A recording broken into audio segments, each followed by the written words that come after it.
Charleston White, we here. Say, what's up with it, man? How you doing? Man, I'm doing good, man. The baddest man in town. Man, shit, yeah, I ain't the toughest, but I'm the baddest. For Yeah, sure, yeah, for yeah. sure, man.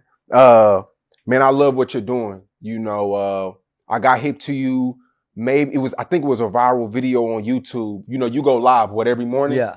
And I had seen something on YouTube and one video led to another. The next thing you know, I'm watching you all damn day. Yeah. 30 minutes at a time, clicking to see, what the fuck is on, Charleston White's mind. How did all that come about, Man, basically, doing work in the community, right? Doing work in the community, being a outspoken hip hop critic, speaking out against, the local rap beefs, addressing gang violence in the community, addressing gun violence, addressing prostitution, addressing STDs. And so putting all that in one message, trying to deliver it to our community, man, end up causing me to go viral, right? And in a video, I got into it with a so-called gang member, the Harvard Street Crips. And, so I pulled up in the police parking lot, cause I'm a local activist. So I'm safe and comfortable with pulling up in the police parking lot. And so I argued with the guy, said that I was go call the police on him. As a matter of fact, I'm here right now. Flipped the camera screen around and let him see the police sign up there. And not knowing, my Facebook antics, man, and his Facebook persona and character that I had developed over the years would thrust me into, this, international, internet sensation. Yeah, man. So, here we are. Yeah. One thing I love about you is you are so unapologetic. Very much so. It's a lot of people that stand on one thing the day after they're apologizing. Yeah. One thing about you say something, you stand on it. Yes, sir. And you admit to your wrong sometimes. I've seen you come back and clear some things up or squash, certain beefs or settle differences with people.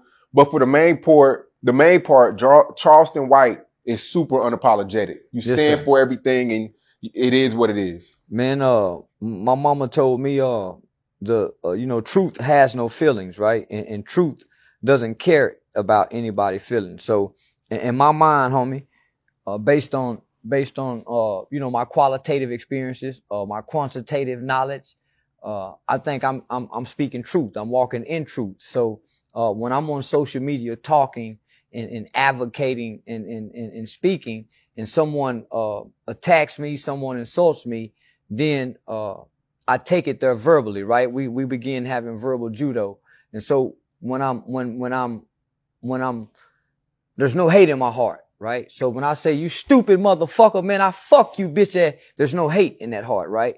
When I say, man, fuck you, bitch ass nigga, I can't stand you, bitch ass niggas, there's no anger behind that, right? So, I reflect. What most people see me, man, is a reflection of our communities, right? The reflection of what we see on social media, a bunch of bullshit, some entertainment, some foolishness. So I'm all that in one. So why should I apologize when I'm reflecting our communities and then I'm speaking against the things that hurt our communities? And then in real life, I'm working, to repair the harm of our communities, man. Right. So no, I ain't apologizing for a motherfucking thing. Facts.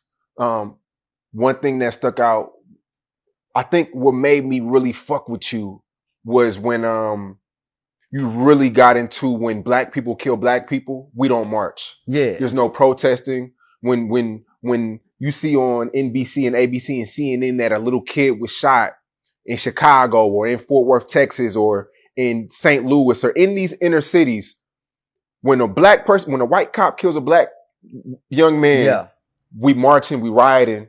But when an innocent kid is killed, or when a popular artist like a Mo3 is killed by another black man, we don't march. And that shit really stuck with me because people like to argue on Say Cheese that black on black violence isn't a thing.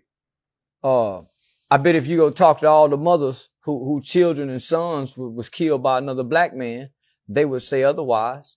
If you go to prison and you look at all the black men in prison that's in prison for violent crimes that's projected against other black people, but they're not violent toward the Mexicans. They're not violent toward the white people. So when you go to the schoolhouses and you look in the cafeterias at the schools from elementary to middle school and high school, you don't see blacks fighting whites. You hardly see whites fighting whites. It's black on black, right? So when I walk out of my doors as a black man born in America, as an American black man, when I walk out of my doors, my greatest threat is another black man who look like me. It's not a police officer who's gung-ho. It's not a racist police officer. It's not the Klansman. I gotta first survive amongst the niggas and the black folks around me. Man, it's sad that we tore up the country for George Floyd, right? We didn't have the backstory to who George Floyd was. All we had was a nigga that was being killed by the police, and we became outraged, and we said, we're not taking this no more. And then all of a sudden, we killing each other like never before. Like George Floyd, death never had an impact on us.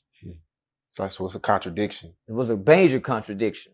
And it gives us, it gives the black race a black eye, you know, in our fight, in our struggles. When we cry, we're being oppressed. You know, every time a black person kills a black person, white people sit up and it's like, we prove them right every time. Yeah. It's like they sit back and laugh at us when the King Vons die, and when you see the Mo 3s die, and the FBG Ducks and the shootings.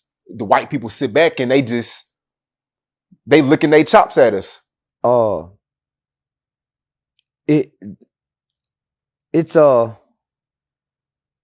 We don't tote guns for any other purpose in the hood, in the black community. We don't tote guns for no other purpose than to kill another black person.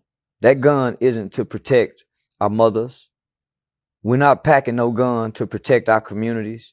We're not packing those guns with all those rounds of bullets in it, anticipating someone impeding into our community like we did when Kamala Harris bus came and all the black people went. We're not doing that to protect the sanctity of our communities.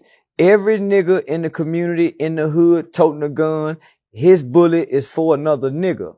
When he loading a gun, he thinking about killing another nigga. When he put it in his pants pocket, he hollering about this is for a nigga. He never think to pull that trigger and the target is going to be a white face. No nigga, he don't even dream of that. It's a nightmare. If a nigga dream of killing the white man, he wake up in a nightmare and say, "Ooh, thank you, Lord, I thought I killed the white man." But he'll fantasize and dream about killing a nigga all day long. Do you support Black Lives Matter? No, I do not support Black Lives Matter. I ain't fought in one bitch, let alone 3 gay bitches nowhere.